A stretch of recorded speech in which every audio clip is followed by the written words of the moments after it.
And I'm Granger Smith. Thanks for starting it all off here on After Midnight. My buddy Earl Dibbles Jr. is back later this hour. Plus, it's Tuesday. That means there's a new Smiths episode tonight. I'll tell you about that too. Zach Brown Band first. Same boat now on After Midnight.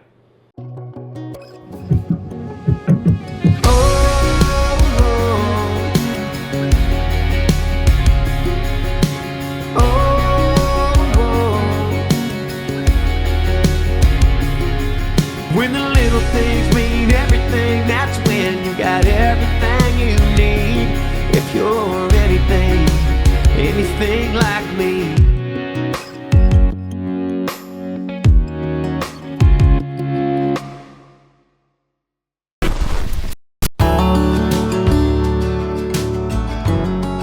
So after a long day on the set making this movie, this is my routine. I come back here. I actually had dinner tonight. I don't usually have dinner, but Paul's here. Look, Paul's here. Paul's here. We went to dinner. I actually ate real dinner and not weight gainer dinner, meal replacement that I've been doing. But I'll make a cup of tea and then I'll dig in here to After Midnight.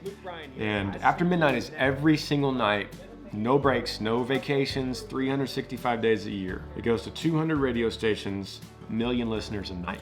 Something like that. So it matters, it's important, and I have to do it every day. So that's my routine. I come in here no matter what time and I knock out After Midnight, and then I'll sit here and I'll bounce this to my producer Ant-Man. And in here, we don't have Wi-Fi in this cabin because we're literally in the middle of nowhere. This show is heard all over the world by so many people, but it's funny that this is how it's going down. I literally have no Wi-Fi, so I airdrop this to myself, and then I go to the link that Ant-Man sent me, Dropbox link, and then I'll upload it, and every time I do it, it struggles.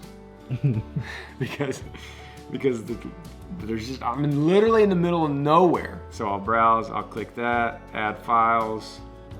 Here is February 8th show, 11, 14%, 16%, 19%. So I'll watch it, and sometimes it'll get to like 34% and stop and freeze.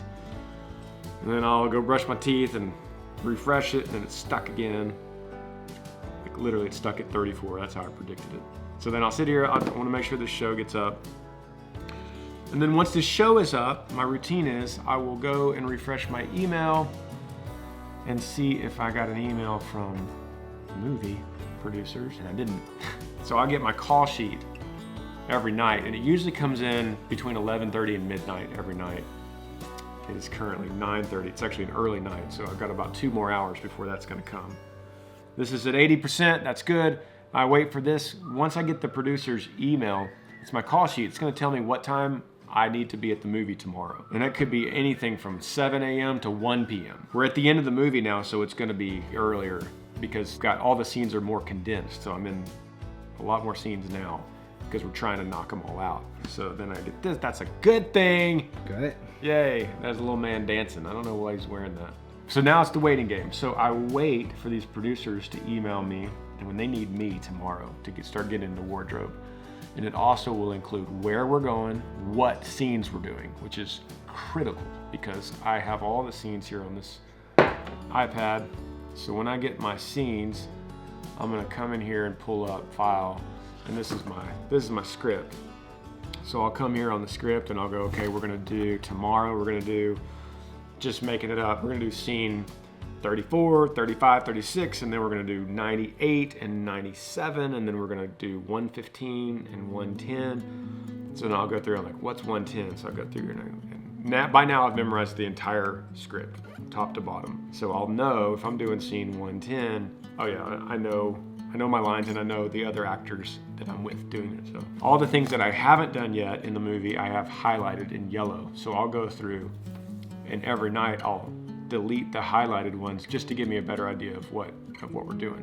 There has already been one major scene that we're reshooting, so I can't unhighlight them and forget them because sometimes it's happened twice now. Actually, we've had to go back and shoot another scene. Hopefully, we're gonna wrap this on Wednesday. I'm gonna have to keep this hair and this beard just till we get locked on the film. Just in case they got a call and say, man, we need one more thing. And we might, and that's fine. I'm totally cool with that. It's fun. It's a total switch from touring. It's a creative switch, and I kind of like it. Except for this thing, I don't like this hair. It's always in my forehead. But that's my night. And I'm just glad I have Paul to share it with. Every night of the week, that's what I do here.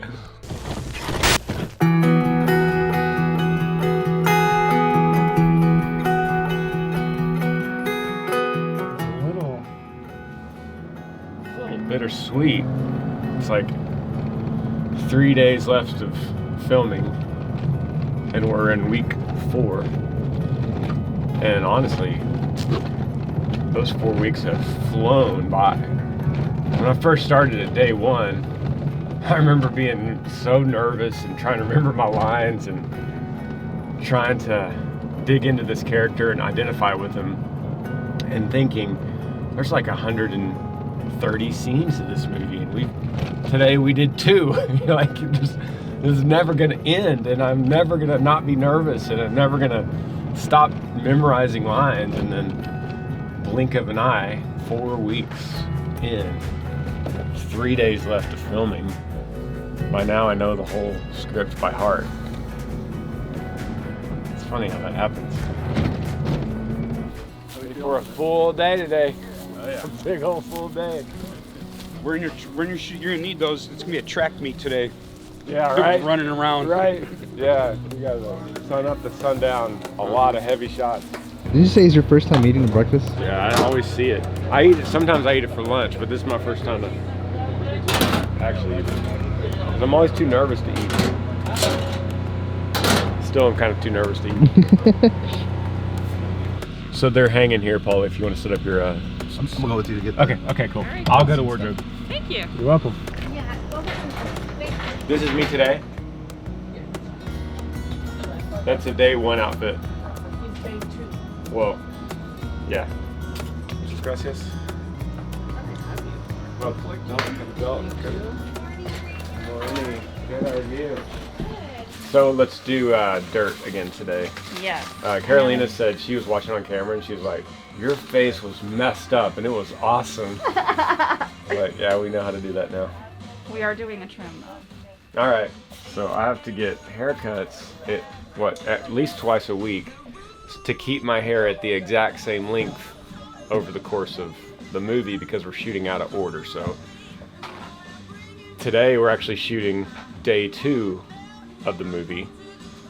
Yesterday we were shooting the end of the movie. So, and tonight we're gonna shoot the end of the movie again.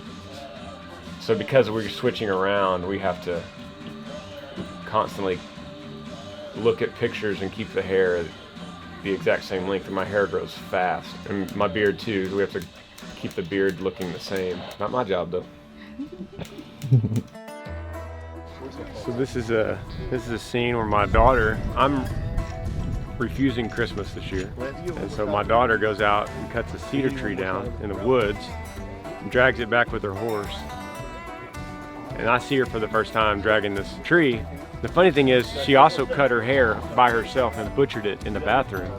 And I'm not noticing the hair at all. I'm just noticing that she's dragging the cedar tree, and I'm asking her what she's gonna do with it while I'm working on an imported tractor. I don't mess with orange.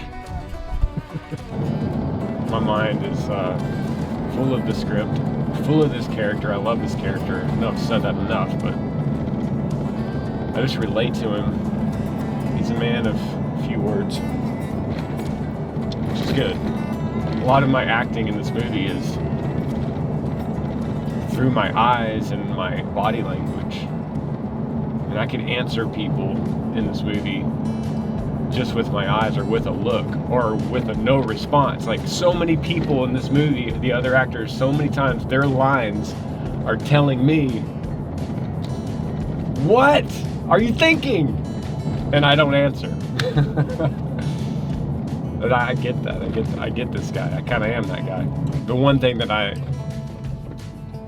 really look forward to is that once we finish the filming, then I really dig into the music part, because I'm writing the soundtrack. There's 11 songs.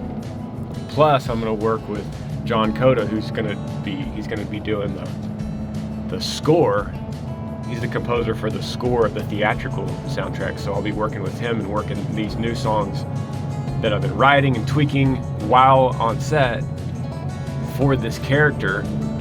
And then the music composer John Coda will take some of those themes and those signatures and melodies and build them into the theatrical score, which is something I've always wanted to do. So as soon as we finish filming, it's going to be music, music, music, which will be a whole different side of my creative brain and a whole new piece of fun that I'll love and then I'll hate and then I'll miss.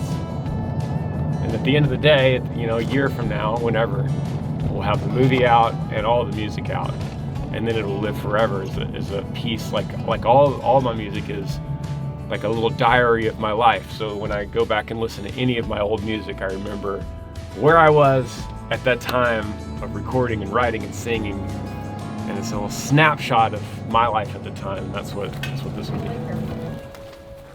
Something in the depths of her eyes hits him all at once. And I had brown hair there. I took it out. Something in the depths of her eyes hits him all at once. What? How do I react to that? Well, when you're looking into the depths of someone's eyes. But she's out there. Yeah. I could just see the But depths. I'm going to get a close-up of her eyes raising and looking at you, and a close-up of you looking at her. So The sadness over goes there. away a little bit. Yeah. She's over there, but she's not. She's right there.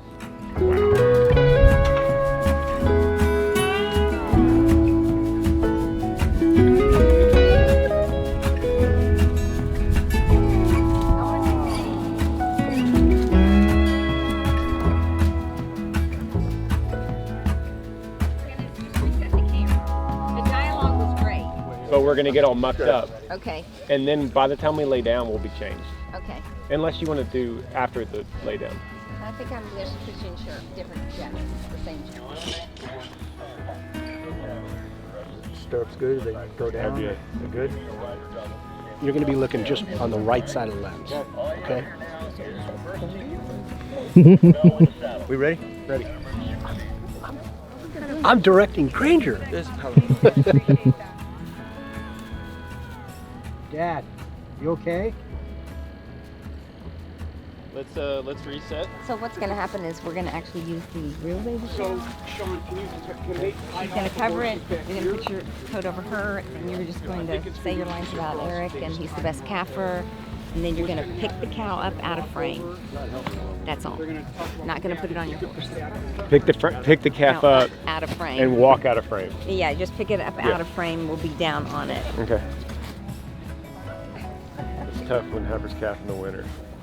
You touch her, she's ice cold. Eric's the best calf around. If anyone can save her, he can. Pick her up, walk out of frame. Yeah, or just pick her up out of frame. Yeah, because she's heavy. She's 50 pounds. I mean, he's heavy.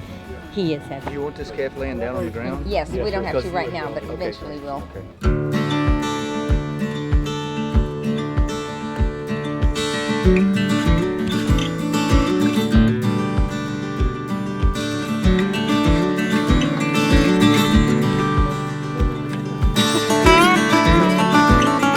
Now, honestly, a little sad. I'm already anticipating when we wrap, and it's like, it's not like a tour. When I wrap a tour, I think, oh, this is sad, you know, these bands were together, but then deep down I'm like, 2 months, we're gonna start another one. And we'll have just as much fun. But this is really when we wrap. It's never gonna be like this again. All these people will never be in the same room, the same place ever again. In this town, at least. That's a little weird. And I don't have any plans to make another one. So it's not like a music tour where I know I'm going in 2 more months and we're going back out to the East Coast. Or this is like, I might never do this again. I don't know.